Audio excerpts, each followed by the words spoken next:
So you left the military, you came back, Mm-hmm. and got your degree, Correct.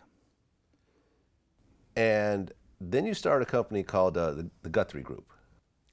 Great Western. Oh, sorry. Great Western first. First Great Western. Okay, Great Western, but Okay. $820, and I ultimately took that $820 and took it public, and built it into just shy of $500 million about 25 years ago. Okay. And then from there, when I got thrown out as a CEO, then I founded the Guthrie Group. Okay, so let's talk about Great Western. Yes. What exactly was that company? Great Western initially was a drilling exploration company. So we wildcatted for oil and gas in the United States. And then we got into construction pipeline, then we got into refining, and we were in every facet of the oil business except retail distribution through gas stations. And we were in South America, the United States, and in Great Britain. And I took it public in almost 35 years ago on the London Stock Exchange. And it was a big, huge success. And then we acquired 25, 30 companies with the assistance, as I was talking earlier, about other people and other people's money. I convinced the Japanese government, I convinced the Canadian government, I convinced the US government, I convinced the Kuwaiti government, I convinced the Mexican government to lend me money and or buy shares in the public entity. And we built a fairly large independent oil company. Okay, so how does a Mexican kid from East LA start an oil company? Because I missed the oil part in between there. You hear high school, the military, college, oil company. Okay, from college, I went to work for a Wall Street firm, which would now used to be Payne Weber.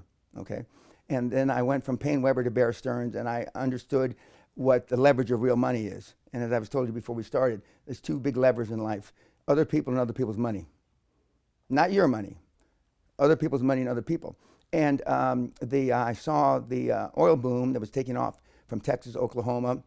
They founded oil in the North Sea, which saved Mr. Thatcher's government from bankruptcy because of the taxation on the North Sea oil. And I saw meatheads making tens of millions, hundreds of millions, in some cases billions. And with the greatest respect, when I took a shit in the morning, I lost more brains than they've got. Okay. And so I went to work for one of our corporate finance clients, a kid from Texas, and I ultimately grew his company 10 or 15 times. And then I left him, and I started Great Western Resources in 1982, and built it up. And because I understood the leverage of other people's money, I didn't save money in a bank account and get my friends, fools, and family to finance me and then possibly lose that money.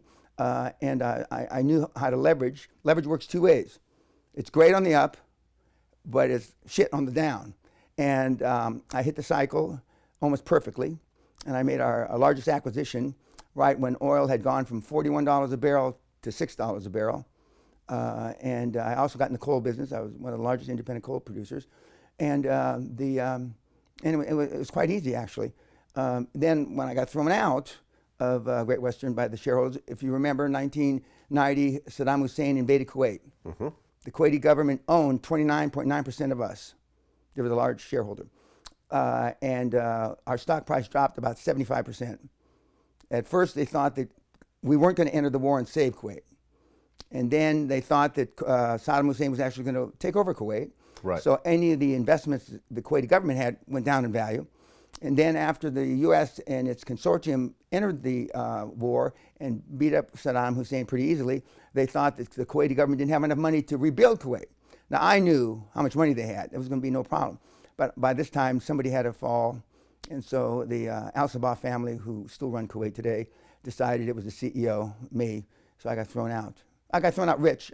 They didn't throw me out poor because I still owned a bunch of stock. And then I tried to figure out what I was going to do. And so I took a half a year, and I discovered the then really at the inception of financial coaching. And I got involved, and I said that I was going to dominate it. That's 26 years ago.